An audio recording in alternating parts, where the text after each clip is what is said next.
Well, I think it was right because the protectionist forces began in the mid-'80s to really swirl around Congress, and all of our major products were being hit by protectionist measures in Congress. And it became like shooting fish in a barrel. Anytime Canada developed something in steel or fish or forestry products or what have you, the congressmen and senators from that area of the country would introduce the protectionist measures, and our exports would be badly hit. At the same time, the MacDonald Commission, which had been studying the whole concept, came up with a Royal Commission report which called upon Canada to take a leap of faith in free trade, and they buttressed it with some excellent studies and works. Now, I was a free trader myself, and I was pro-American, as you know, and it was very clear to me that the future of our country could only be enhanced and strengthened by a comprehensive free trade agreement with the United States of America. And if we could, we'd better secure that market as quickly as we could, because it was doubtful as time went on that we could get what we were hoping to get in this initial negotiation.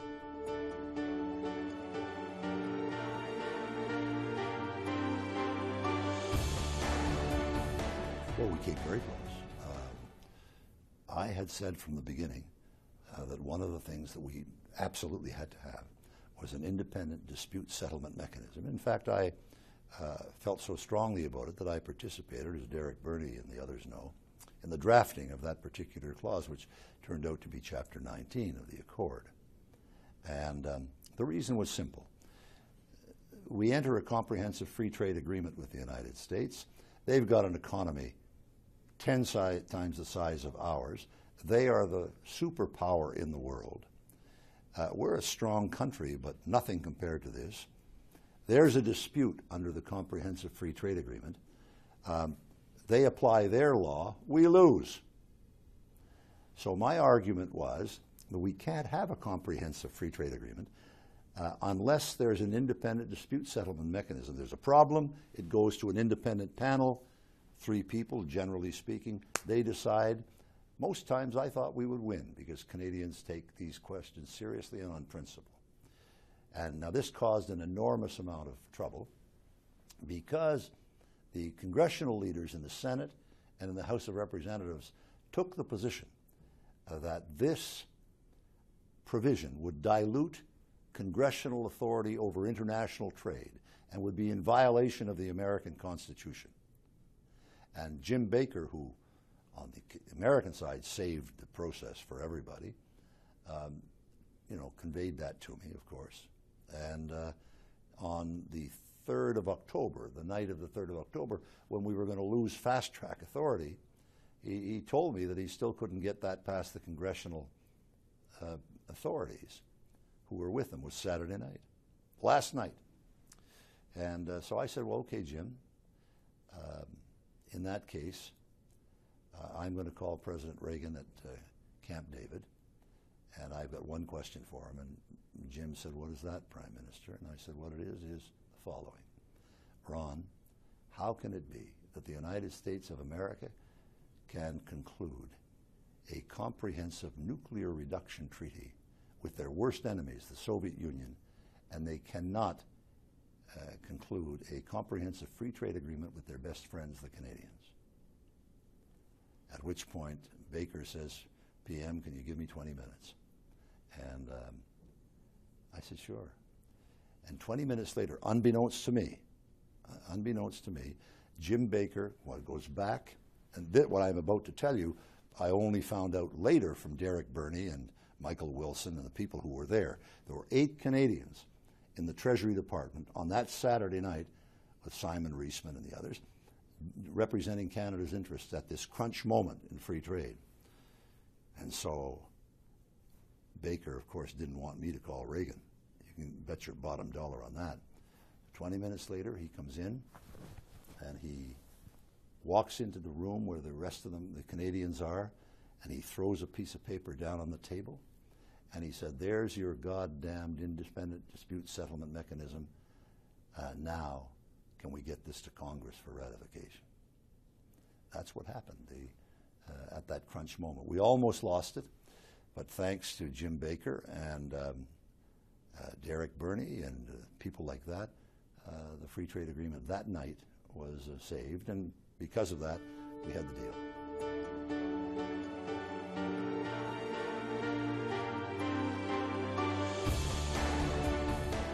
Well, I remember when we almost failed, when I ordered Simon Reisman, who was our chief negotiator, to return to Ottawa and suspend the negotiations.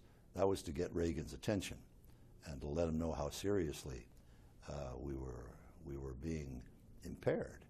They weren't taking it as seriously as they should have, and we were just at the end of our tether. And so when we brought Simon back, there was I noticed to my concern that there was a sigh of relief around some people in the cabinet room because, you know, this wasn't universally popular, even within the government. Nobody spoke up against it, but I knew that because of the resistance in the country, that this was affecting our own people. You know, you remember the mantra, if we have free trade with the United States, we are going to lose our language, we're going to lose our culture, we're going to lose our water, we're going to lose our hospitals, we're going to lose, you know, this is the goofiest litany in history, but a lot of people were buying it. And Mr. Turner and Mr. Broadbent principally were out there selling it, along with the trade unions and others who were opposed to free trade. The left-wing ideologues and the Luddites were against it. And, of course, they persuaded a lot of people.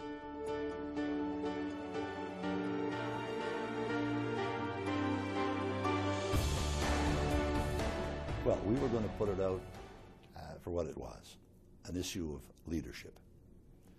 We were going to provide, my government was going to provide Canada with a new vision of economic growth and prosperity based principally on the free trade agreement, but which would ultimately be combined with the elimination of the manufacturer's sales tax and the introduction of a consumption tax, which we call the GST. Tax which would come off at the border, thereby causing our exports to explode and creating millions of jobs at home. That was our vision, and that was what we articulated. The opposite side was we're going to be swallowed up by America, and we're going to disappear as an independent country, and we can just live like we always did behind these trade barriers and with this decrepit and destructive manufacturer sales tax, which had, by the way, 11,000 exceptions under the tax code, and which impeded the east-west economic progress. So that was our vision. So I took that, we caused the House of Commons to sit all summer. We brought leadership issues forward, principally that one. And when I called the election on the 1st of October, we had, I think, 43% of the vote. And the Liberals were considerably less, and the NDP less. And when we ended, 51 days later, we had 43% of the vote. So, you know, it turned out pretty well.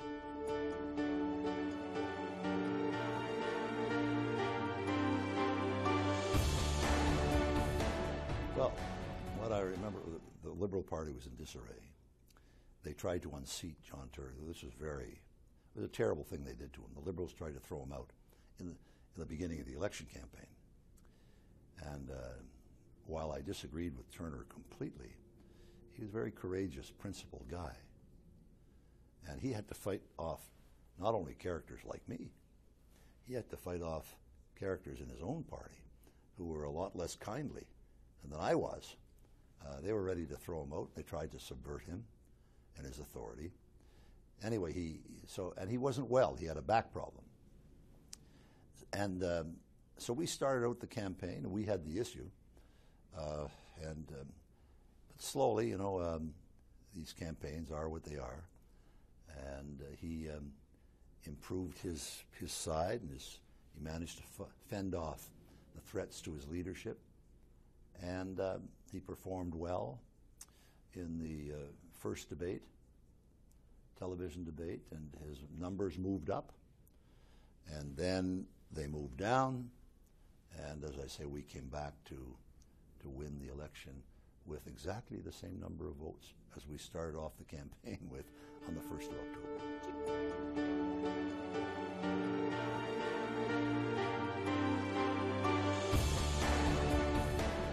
The early rallies were kind of tepid. You know, it was as if there hadn't been the engagement of the country yet.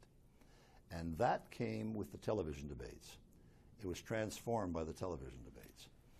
And, you know, I thought about it a lot after.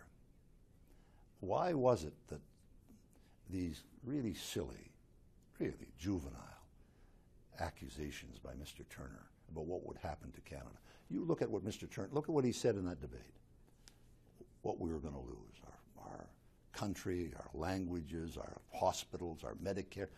Not a single one of those things occurred in 25 years. The only thing that happened to Canada because of free trade is we increased our prosperity in a monumental extent, without which I don't know where we'd be.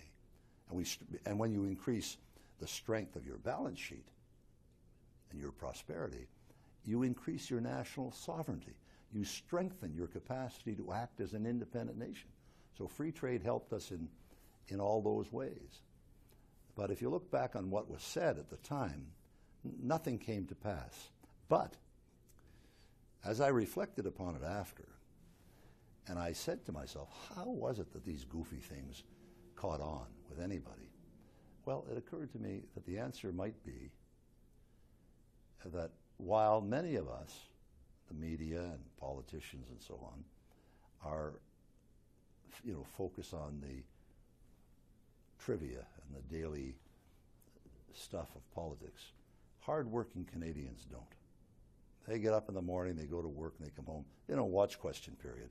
They don't focus on this stuff very much. But then in an election campaign, they focus more, and then there are the debates.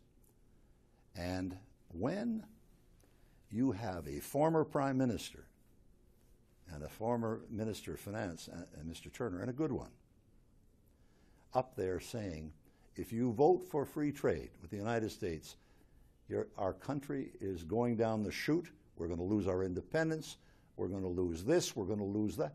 All of a sudden, the guy at home, he's never heard this before. I had heard it a million times on the floor of the House of Commons. And it was just as meaningless then as it is now 25 years later, and just as devoid of any good common sense. But the guy at home heard it for the first time. And he said, hell, if a former Prime Minister of Canada is saying we're going to lose our country because what this guy Mulroney is doing, I better vote against it. And I think that was a turning point for a while in the campaign for Mr. Turner.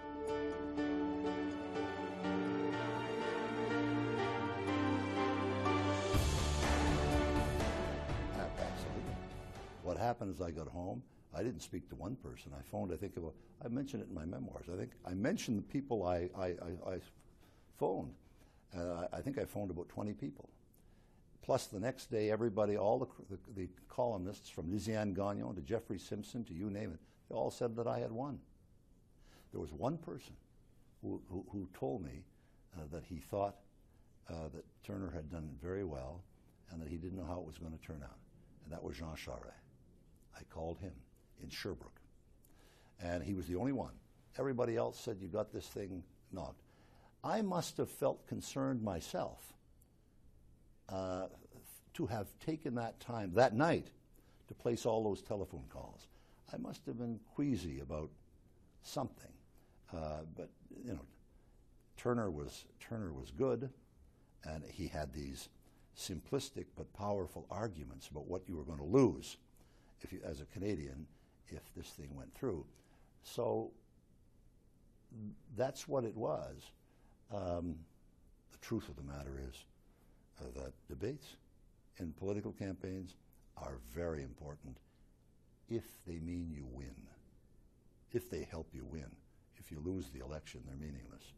So, I mean, it's a nice academic exercise to talk about this debate, but and Turner did well. And I think I can even tell you how well he did after, because I remember it. But they lost the election. So In 1984, the difference in 1984 was that when I had that collision with him, the general view was that not only had we won, but we had won in a commanding way, and that caused us to win the election. That's when a debate is significant.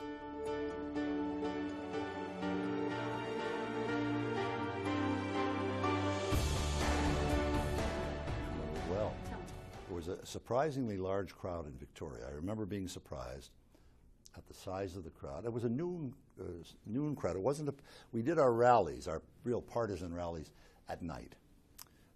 So this was a large luncheon crowd. And as I got into it, the substance of free trade, there were three areas where three groups, led by one fellow everywhere, they were heckling me loud and fairly insulting ways, as the hecklers tend to do. And they kept it up for a while. You know, I had no trouble dealing with these characters. I love the hecklers. They usually make a political meeting. But this wasn't a political meeting. It was more like, it was a luncheon one, more thoughtful than the barn burners I would do at night. And the reason we did the barn burners at night, because it was too late for television. We didn't want Canadians to see me always in a partisan style. This was a more thoughtful approach at noon, and this was the footage that would lead the news at night, as opposed to, you know, attacking the Liberals and telling funny stories and so on. So I interrupted them, and I said, look, I'm trying to give a serious speech here, something of importance to the country. You say that you have questions about it. You're yelling these questions at me, along with a few cheap shots. I tell you what, you just stop this. I'll finish my speech, and when we're finished, you find a room somewhere, and we'll find a room, and I'll go and sit down with you, and we'll go through the free trade agreement, and you tell me what's wrong with it, and I'll give you the answer of why I did it. And so they stopped. And when it was over, when my speech was over, I went to Mark Lortzy, who was from Victoria now. Mark was my press secretary, and he took me to a room, and I said, get me a copy of the free trade agreement. And I sat down with them, and the media, these fellows said, we have to have the media here. I said, well, of course the media is going to be here. So we sat down, media everywhere, as you can imagine, in a room like this. And they started to, I guess the footage would give you a more accurate reflection of what I can remember about it all these years later. But I do remember sitting there with the free trade agreement and saying, all right, what's your problem? And he said, well, first problem dealt with I think the water exports. I said, there's no such thing. That doesn't exist in the free trade agreement. Yes, it does in such and such a clause. I said, no, it doesn't. So I turned out the thing. Here it is. Where do you see that? There was nothing there. Another guy was on to the independent dispute settlement. So I answered their questions.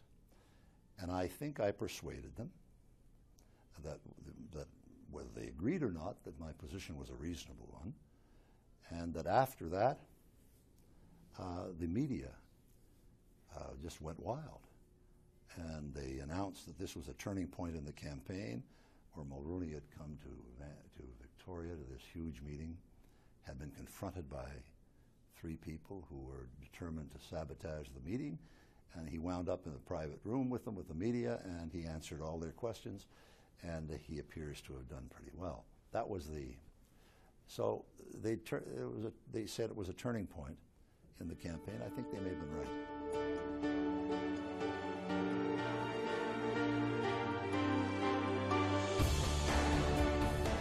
I was back in Baie-Comeau, and you know, we got the early returns, and it was very clear that we were in trouble in Atlantic Canada, which we knew, because Turner's pitch appealed very strongly to Atlantic Canada. You could even see where the media were strong.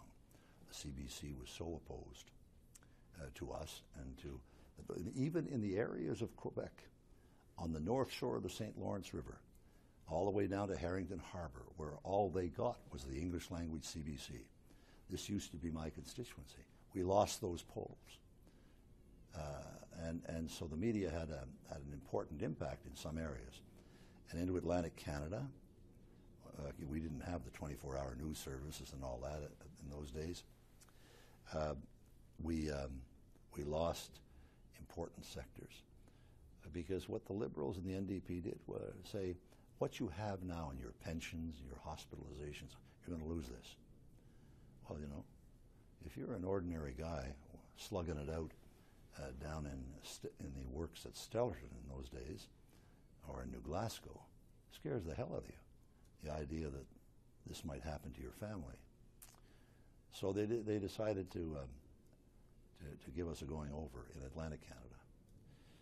In Quebec, as we moved, our vote, our seat number increased from 58 to 63 out of 75.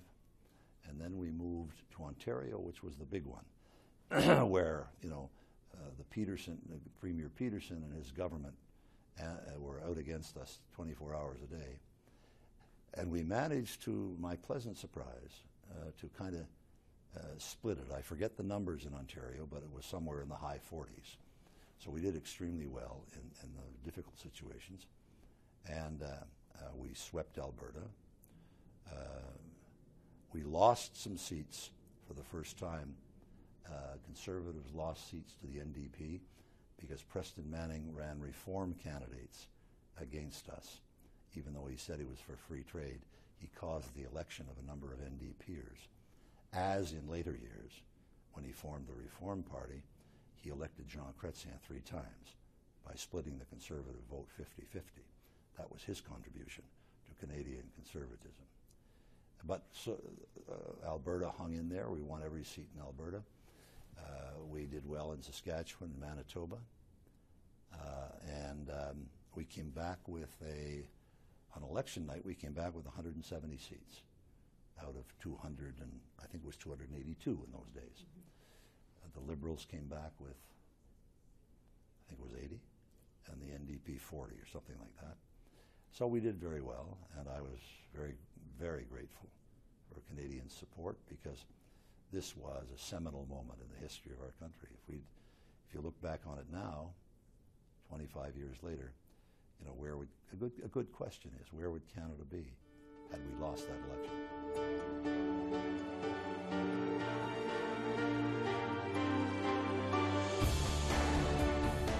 Well, it wasn't pleasant at the time because we were accused of selling out our country, of lacking in patriotism and commitment to Canada, and it's so easy to accuse someone of something like that when all we wanted to do was to strengthen Canada, which we did. Look, Mr. Chrétien came in having campaigned against free trade and against NAFTA and against the GST and made a formal commitment that he was going to revoke the GST. And he did none of it. He kept the GST and he kept the free trade agreement. And what happened? With the proceeds of both, the prosperity generated by both, he was able to get rid of the deficit and start paying down the debt. Without those, he'd have been able to do neither. So I give him some credit, Mr. Chrétien, for realizing that his campaign against us on both of those issues was wrong. And rather than cling to his campaign rhetoric, he said, well, I'm going to flip here. And by doing that, he brought credit to his government, but he brought greater prosperity to Canada. And so here I am all these years later, and I'm looking at it, and I'm kind of pleased, because Canada's doing well. That's the only thing that mattered to me from the beginning.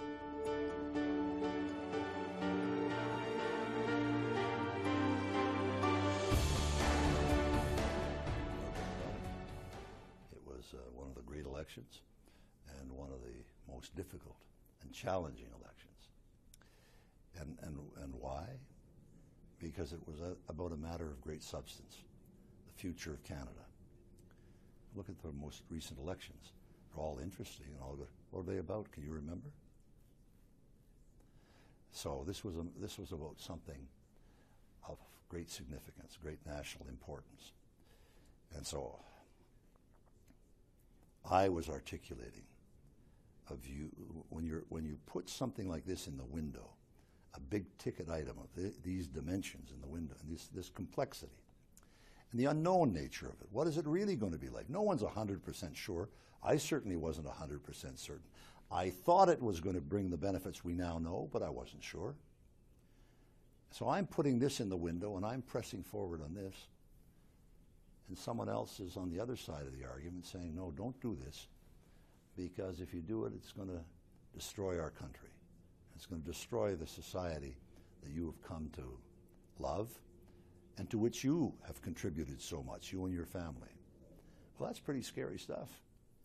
And so the guy, before he votes, he has to think about it pretty carefully. Because there was so much substance involved, there was a lot to attack, a lot to pick on. And Robin is quite right. There was an enormous amount of antipathy, venom, poison. The attacks on me were horrendous, as you can see from the footage.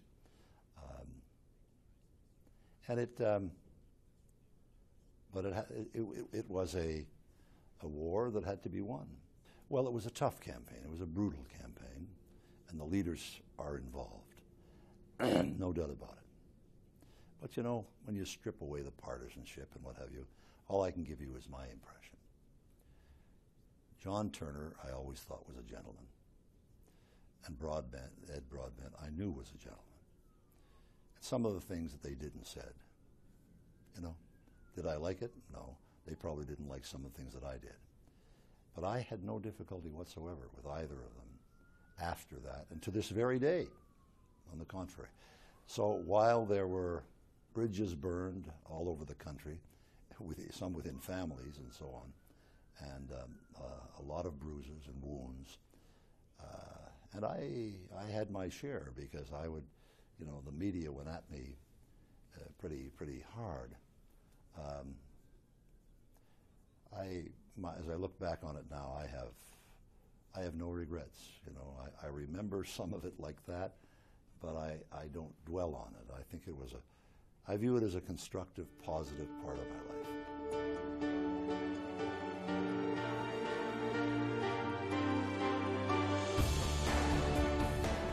Oh, profoundly.